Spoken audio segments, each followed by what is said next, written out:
सिंहासन 32 एपिसोड 2 में आप सभी विद्वानों का, श्रोताओं का, भक्तों का हार्दिक स्वागत और अभिनंदन करता हूँ। श्रोताओं, आपका ध्यान उसी प्रसंग से जोड़ रहा हूँ जहाँ पहली पुतली राजा को कहानी सुनाती है और पहली पुतली कहती है, हे राजन, अंबावती में एक राजा राज्य करता था।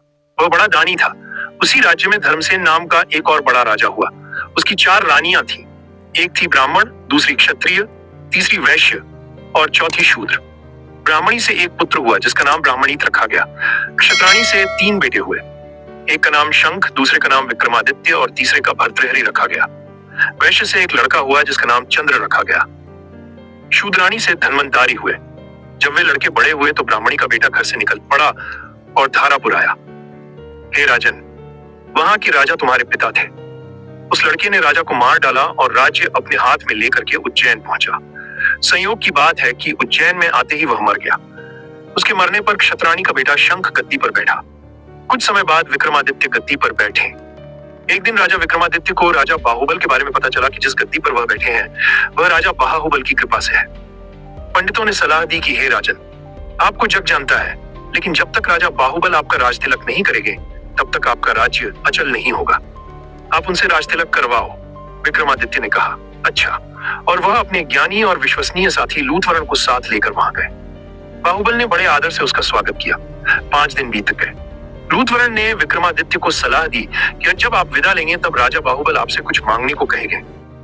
राजा के घर में एक सिंहासन है जिसे साक्षात महादेव ने राजा इंद्र को दिया था और बाद में इंद्र ने बाहुबल को दिया।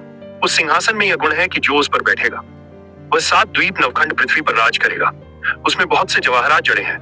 उसमें सांचे में ढालकर 32 पुतलियां लगाई गई हैं। हे राजन, तुम उसी सिंहासन को मांग लेना। अगले दिन जब विक्रमादित्य विदा लेने गए तो उसने वही सिंहासन मांग लिया।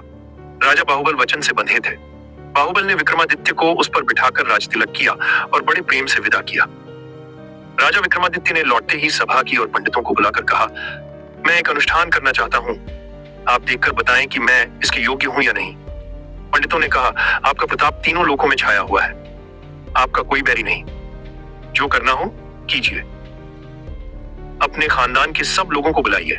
1.25 लाख कन्यादान और 1.25 लाख गायें दान कीजिए। ब्राह्मणों को धन दीजिए। जमींदारों का 1 साल का लगान माफ कर दीजिए।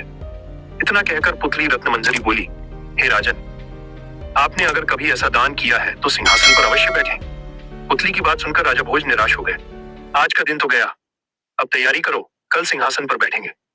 इस तरह सिंहासन 32 की पहली पुतली ने राजा भोज को नहीं बैठने दिया और अगले दिन दूसरी पुतली चित्रलेखा ने सुनाई राजा विक्रमादित्य की कहानी।